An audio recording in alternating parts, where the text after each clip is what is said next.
বিসমিল্লাহির রহমানির রহিম। সম্মানিত দর্শক, আসসালামু আলাইকুম। চ্যানেল পিস বিডি নামের এই ইসলামিক চ্যানেলে আপনাদের প্রত্যেককে স্বাগতম।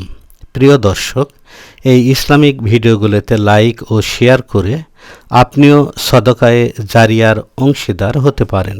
এখন দেখতে থাকি আজকের মূল ভিডিওটি। সবচেয়ে বড় ইবাদত গুজার হওয়ার রহস্য নফল আমল করার মধ্যে নয়, সবচেয়ে বড় ইবাদত গুজার হওয়ার, সবচেয়ে বড় মুত্তাকি হওয়ার রহস্য হলো হারাম কাজ ছাড়ার মধ্যে, বর্জন করার মধ্যে। হারাম থেকে বেঁচে থাকবেন কিভাবে? বুদ্ধি কি? পরামর্শ কি? উপায়টা কি?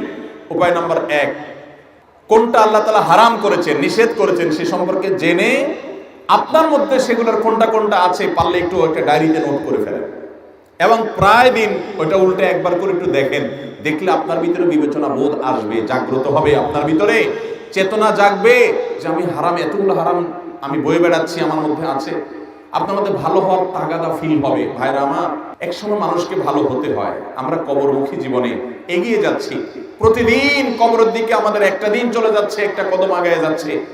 কখন মালাকুল মউত হাজির হবে আমরা জানি না। নিজেদেরকে সংশোধন করতে হবে কি হবে না ভাই? ইয়াউমা লা ইয়ানফাউ মালুন ওয়ালা বানুন ইল্লা মান আতাল্লাহ বিকলবিন সালিম। এই টাকা পয়সা, সহায় সম্পদ, পরিবার পরিজন যেগুলো সারাদিন মত্ত, এর কোনোটা কাজে আসবে না ভাই। অন্তরটাকে পরিচ্ছন্ন করে, পবিত্র করে এটা নিয়ে যদি যেতে পারেন তাহলে এটা আল্লাহর কাছে কাজে দিবে। আল্লাহ বলবেন তোমাকে একটা পরিচ্ছন্ন অন্তর দিয়ে পাঠাইছিলাম, সেখানে গুনাহ দিয়ে এটাকে কালো করে নিয়ে আসছো, এজন্য শাস্তি হবে।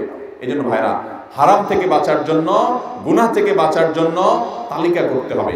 তালিকা করে ওইটা মাঝে মধ্যে দেখবেন। শুধু দেখলেই আপনার ভিতরে এক ধরনের বিবেচনা তৈরি হবে যে আমার এগুলো থেকে বাঁচা দরকার।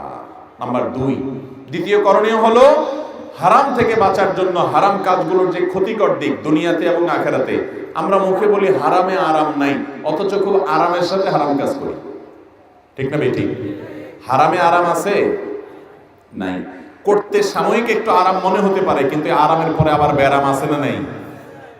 আপনি চোখ দিয়ে কোনো একজন সুন্দরী নারীকে দেখলেন, কোনো একজন অশ্লীল বেপর্দা নারী, তাকে আপনি ফেসবুকে, ইউটিউবে, ছবিতে, ভিডিওতে, নাটক দেখার নাম করে, সিনেমা দেখার নাম করে, অ্যাডভার্টাইজ দেখার নাম করে, পত্রিকা দেখার নাম করে আপনি দেখলেন।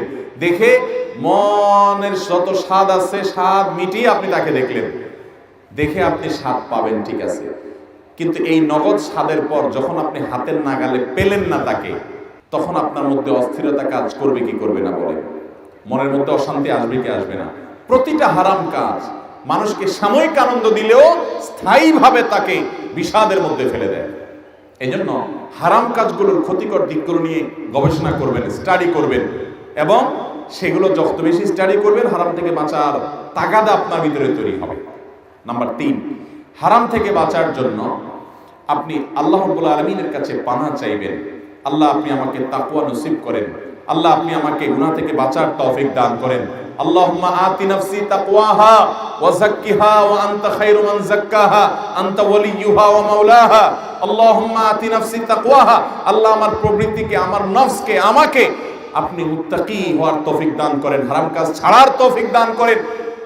ওয়া যাক্কিহা ওয়া আনতা খায়রু মান যাক্কাহা, আমাকে আপনি পরিশুদ্ধ করে দেন, আমাকে আপনি পবিত্র করে দেন গুনাহ থেকে। আল্লাহর কাছে পানাহ চান। আর 4 নম্বর করণীয় হলো হারামের পরিবেশ থেকে বের হয়ে আসেন। কিছু হারাম আছে যেগুলো পরিবেশের কারণে হয়, ওই পরিবেশ থেকে সরে আসবেন, আল্লাহ তাআলা বাঁচার তৌফিক দিবেন। স্মার্টফোনের কারণে হারাম থেকে বাঁচতে পারেন না, এই ফোন ছেড়ে দিয়ে বাটন ফোনে চলে যান। কোন বন্ধুর কারণে হারাম থেকে বাঁচতে পারেন না, ওই বন্ধুদের দল ত্যাগ করে দেন আল্লাহকে খুশি করবার জন্য। জান্নাতে তো সহজ না ভাই, কাউকে ত্যাগ করতে পারবেন না, কাট করতে পারবেন না, ছাড়তে পারবেন না, পরহেজ করতে পারবেন না, তাকওয়া অবলম্বন করতে পারবেন না। আপনি আল্লাহকে খুশি করবেন আর জান্নাত পাবেন। এটা মায়ের হাতের মোয়ানা ভাই। বুকে হাত দিয়ে বলতে পারবেন জীবনে আল্লাহর জন্য কয়টা স্যাক্রিফাইস করেছেন? বিশাল বন্ধু, তারা ছাড়া বাঁচেন না, কিন্তু তার সাথে থাকলে গীবত হয়, সমালোচনা হয়, মেয়েদের নিয়ে আলাপ সালাপ হয়, ইফটিজিং হয়, হারাম আলাপ হয়। এই জন্য এই বন্ধুদেরকে আল্লাহর জন্য কোরবানি করে দিলাম, কাট করে দিলাম। কোন একটা পরিবেশ, কোন একটা চাকরি, লোভনীয় চাকরি কিন্তু হারাম উপার্জন, আল্লাহকে খুশি করবার জন্য কাট করে দিলাম, ছেড়ে দিলাম, কষ্টে চলে আসলাম। লোভ ছেড়ে কষ্টের জীবন যাপন করলাম। এরকম জীবনে কয়টা স্যাক্রিফাইস করার তৌফিক হয়েছে। ফজরের সময় উঠতে কষ্ট হয়, আরামের ঘুম রেখে উঠতে মনে চায় না, আল্লাহকে খুশি করবার জন্য আরাম ত্যাগ করে দিলাম, কষ্ট সহ্য করে নিলাম, ত্যাগ করলাম। এই ত্যাগগুলোর বিনিময়ে কিন্তু জান্নাত পাওয়া যাবে। নবী সাল্লাল্লাহু আলাইহি ওয়াসাল্লাম বলেছেন, হুফফাতিল জান্নাতু বিল মাকারিহ, জান্নাতের চতুর্পাশকে কষ্টদায়ক কাজ দিয়ে ঘিরে রাখা হয়েছে। একটা একটা কাজ যেটা করতে কষ্ট হয়। হারাম টাকার লোভ, চাইলে রাতারাতি আঙ্গুল ফুলে কলা গাছ হয়ে যেতে পারেন, কিছুদিনের মধ্যে বড় লোক হয়ে যেতে পারেন, শুধু 2 নম্বর পথে গেলেই হয়। কিন্তু এটা ছেড়ে আপনি যদি হালাল পথে চলেন তাহলে গরিব হয়ে থাকতে হবে, কষ্ট করে থাকতে হবে, কেউ পাত্তা দিবে না, বুঝবে না। এই জীবন যাপন করাটা, হারামের লোভ ছাড়াটা এটা কষ্টের কাজ না? প্রতিটা হারাম এটা বর্জন করতে কষ্ট হয়। এই জন্য আল্লাহর জন্য ত্যাগ করার অভ্যাস গড়ে তুলবো তো ইনশাআল্লাহ। হারাম কাজ বর্জনের মানসিকতা তৈরি করবো তো ইনশাআল্লাহ।